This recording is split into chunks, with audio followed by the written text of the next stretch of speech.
Welcome to the Creative Soul Healing Podcast. Here we talk about the connection between creativity and healing, and how we are creative and how creativity helps us heal mentally, physically, and emotionally. Join us now.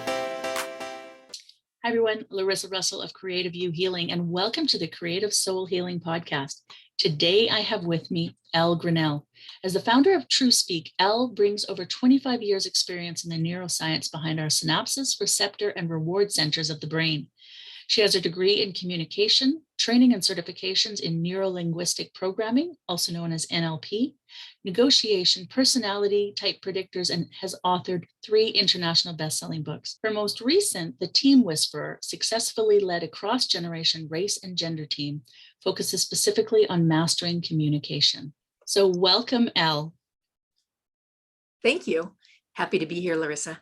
I'm happy to have you. So can you share a little bit of your story and the path that's brought you here? Okay, yes. So what's interesting is my company is called Truespeak, and that came about because when we get my whole purpose in training in NLP and in writing books and all that kind of stuff comes from knowing that our mind speaks to us in a lot of different ways. And when we learn to get the truth first right in our head, then everything else gets so much easier. But when we're wanting externally a certain thing, but internally we're self-sabotaging ourselves, it's quite a challenge. And so I grew up, basically in poverty in a trailer park. And, there was a lot of abuses in my life growing up. And I was the first one to go to college in not only the entire family, but in the whole trailer park. And it was because I wanted to, my desire to get out was so strong. Nothing was going to stop me because, we didn't have the money to send me to college and stuff. So I just figured it out. And then once I got away, then it was easier for me to decide what I wanted to do and how. And the biggest epiphany that I've ever had, and I give credit for so much of the great things that I have in my life now, is the realization one day that I and you and all of us have the power to make all the decisions. So we like to blame society and our parents, and there's a myriad of people you can blame in situations. But once we realize that we have the power, we can start to figure out a plan to raise ourselves, elevate ourselves from that situation. And that's exactly what I did. But it first started with me being able to let go of the blame and take full responsibility of my thoughts, words, and actions. And it was amazing after that. Yeah, I think that's a really important point, because we get so caught up in sort of blaming our circumstances, whatever that is, and that keeps us in the rut that we're in, right? Instead of looking because for, it's easy. And not only is it easy, but other people want to stay in the rut because it's easy. And so when we start to aspire, a lot of times even loved ones give us a lot of pushback, because if we aspire, they have to as well, and they don't want to put in the work. That's very true. I talk a lot about that with my clients, about how people will fall away in your life as you start to make changes, and that can be really difficult. But it means you're growing, so it's really important. It does. It's one aspect of what's called growing pains. Exactly. So then, what does healing with creativity mean to you? Healing with creativity to me is being able to understand and appreciate your gifts and your talents, because I never thought of myself as creative. When I make art, it looks like, maybe an 8-year-old made it, which is fabulous if you're 8. And so I gave myself the label of I'm not creative. And then it was later that I learned that because I'm a wordsmith and I love to write, that's a form of creativity. I like to dance. I was teaching fitness classes forever. That's a form of creativity. So once I got out of that label and looked at it from the outside, I realized I was creative. So the healing comes from recognizing that you have gifts and talents, and to stop comparing them with anybody else, because you bring a certain thing that calls to a certain person. And so that's how the healing is. You create from the inside, and you let your imagination, the floodgates just open. And then you see how that services and inspires and whatever other people. So your work is meant to also uplift others. I love that message because it's so true. And we do get caught up in that we're not creative, right? I'm not creative. And everyone is creative. You just have to find what works for you, right? And you might not realize what that is. You might be doing it, but not realize that's a creative outlet for you. Yeah, absolutely. Yeah. So what type of creative projects do you do in your life? Writing, you said, but is there anything else? So pre-COVID, I've been a fitness instructor forever. So choreography for classes, like just pick a song off the radio and just decide how that moves me and how can I put that into movement that I can teach others and that then we can do it collectively as a group. Love that. And I still do it a bit, but not as much as I was able to in the past, but it just lights me up. I can be driving my car and hear a song and bam, the choreography just starts coming to my mind. And I love that. So I love to dance. I love to sing. My singing's not remarkable, but I know it's part of what keeps me happy and healthy. So I enjoy, random karaoke and, really belting it in the shower or in the car. I really enjoy that. And then writing, just any kind of writing, doesn't matter what it is. It could be marketing material. It could be poetry. Like I've written 3 books, published 3 books, written tons of short stories. There's times when my brain just goes, we have this idea, and then I just got to get it out of my head. I'm looking frantically for somewhere to write it down, even if it's just the outline to get it going. So writing is definitely my muse. I love it. Makes me so happy. Yeah, writing is a really important one. I say that all the time again. Journaling, at least journaling, even if you're not writing a story or whatever, just get some words on paper because it's so important to get that your brain moving in that way. And I find that the more creative you are, the more creativity comes to you. So whatever that form is, it just keeps coming and coming and coming. And so you might think you're not creative until you start doing something. And then all of a sudden this creativity just overflows. Yeah. Exactly. That's what I said earlier, the floodgates, right? Once you allow it, it really will come forth and it feels amazing. Yeah, it really does. So you said with COVID that it changed because you don't teach the exercise anymore, but has it changed your creativity at all in other ways? Well, funny you ask that question because I was forced to go virtual. And so finding ways to connect with my creative aspect in kind of a digital logical world, a tech world. So if you're techie, I'm sure that that's creative. My brain doesn't see it that way. But I understand that there's so much that's going on that I just don't understand. So I've learned to embrace like lighting and backdrops and, all that kind of stuff. And so that's fun. I brought out that artistic side of visual art. And so I never really even considered that before. And now it's a really important part of what I do. Yeah, it's so interesting with all of us going on to Zoom. Like many people didn't even know what Zoom was before COVID, right? Mm-hmm. And so with all of us on Zoom now, you have learned that your lighting and where you sit and where your camera angle is and all of those things, whether or not you want to show your double chin or your sagging neck, all of those things that we start to get as we age. But it's so true that, and then playing with our background and things. I have a friend, she must have tried 14 different things as her background before she finally settled on something. Okay, this works for me. And yeah, just to get that right for herself. I joke that my aura is so vibrant that I can't do those virtual Zoom backgrounds because they're real blurry around me, really blurry. Yeah. So I have to do real backgrounds. Real backgrounds, exactly. So is there anything that in particular that you'd like to share? I know you've got some books, you've got a free gift for people. Is there anything else you'd like to share with our listeners today? I would really like for people to understand that our creativity often gets blocked by generally some kind of trauma or event that happened in the past. So maybe when you were young, you were doing what you loved, painting, drawing, writing, or whatever, but there was some event around that and you got in trouble. Like maybe you spilled the paint on the carpet and you just got, in so much trouble for that. And then it got brought up all the time as you're the one that spills the paint and ruins everything.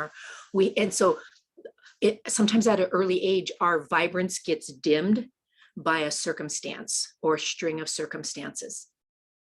And some people live their entire lives in the dimness, whereas hopefully many of us, as we age, we outgrow those thoughts. But the process that I found to help to release that is through guided meditation. And I call it the M word because when I coach people, if I say I use meditation as part of my success formula, people go, I can't meditate. My mind never stops. And so I make an agreement with them. Like I have 100% guarantee that you can meditate with me. And if you can't, give you your money back, because people think that meditation means a quiet mind. It doesn't mean a quiet mind. It just means you connecting with your true source and hearing, that and not the ego, and learning the difference between the two. So I can bring us through like 3 minutes of that right now. I would love that. Okay. Would love that. Fabulous. Okay. So it begins with sitting tall, because when we sit tall and we align our spine, it's easier for our natural energy to flow to us and through us. But keep in mind that even though we sit tall and we pull our shoulders back and down just a little to open our chest to get more oxygen and air into our lungs, that we're naturally curvy. So when I say sit tall, we're still really fluid in that. It's just that so many of us are hunched over our devices, and so we have poor posture, and then our natural fluidity gets blocked. So opening up. And then the next thing is to keep your eyes closed for the next few moments. So go ahead and close them now. And the reason why we do this is to minimize external distractions so that it's easier for you to focus on your breath. And so then if you would, breathe in deeply, however you feel comfortable, for 4 counts. In big, 4, 3, 2. And then exhale deep and slow, 6, 5, 4, 3, 2. And then just relax at the bottom of that breath. And we're going to do that a couple more times. Breathing in big, 4, 3, 2. Letting go, 6, 5, 4, 3, 2, and relax. And then just one more time, breathing in big, 4, 3, 2, and exhale, 6, 5, 4, 3, 2. And in this moment of mindful breathing, we breathe in a little deeper, longer, and slower than normally. And you exhale a little deeper, longer, and slower than normally. We allow more oxygen to get into our body, into our bloodstream, into our brain, all of our organs, and we can have clearer thoughts and more peace and calm. And it only takes about 90 seconds to get to this space.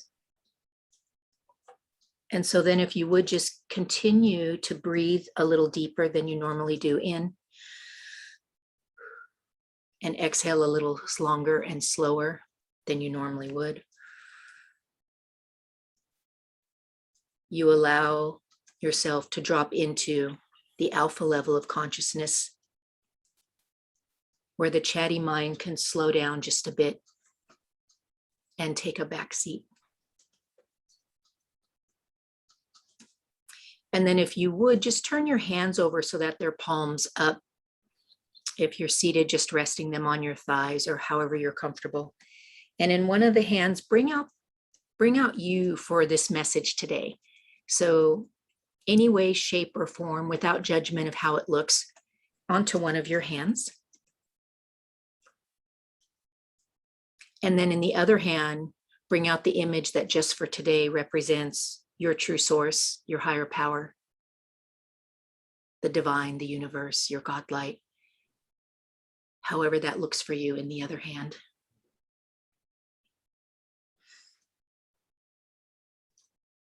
And if by chance you don't have any real clear images, it's okay. You can have this conversation in your mind. So have the you in your hand there. Ask your true source, what's my message for today? I'm listening.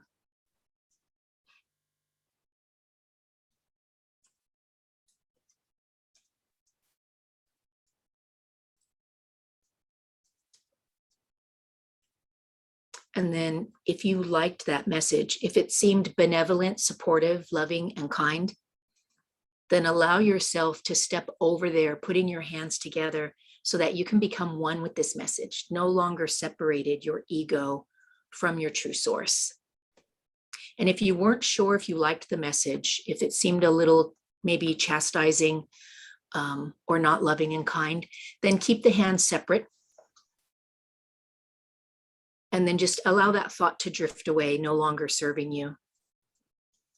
And if your hands are together with that wonderful message, then go ahead and take it all inside, both the images of you and your true source, and anchor that knowing where it can serve you best in case you ever forget that you are literally a walking, talking, breathing miracle, and that the world is a better place because you're here sharing your gifts and talents.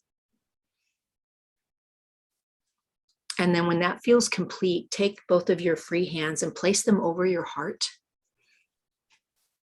And then repeat after me, either out loud or just in your mind. Thank you, I love you. I love you for everything you do for me every day without me having to ask. Because you love me so unconditionally.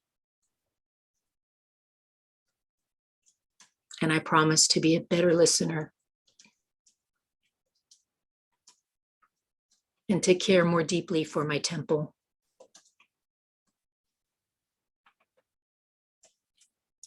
And so it is. And then when that feels complete, taking all the time you need, go ahead and open your eyes and come on back.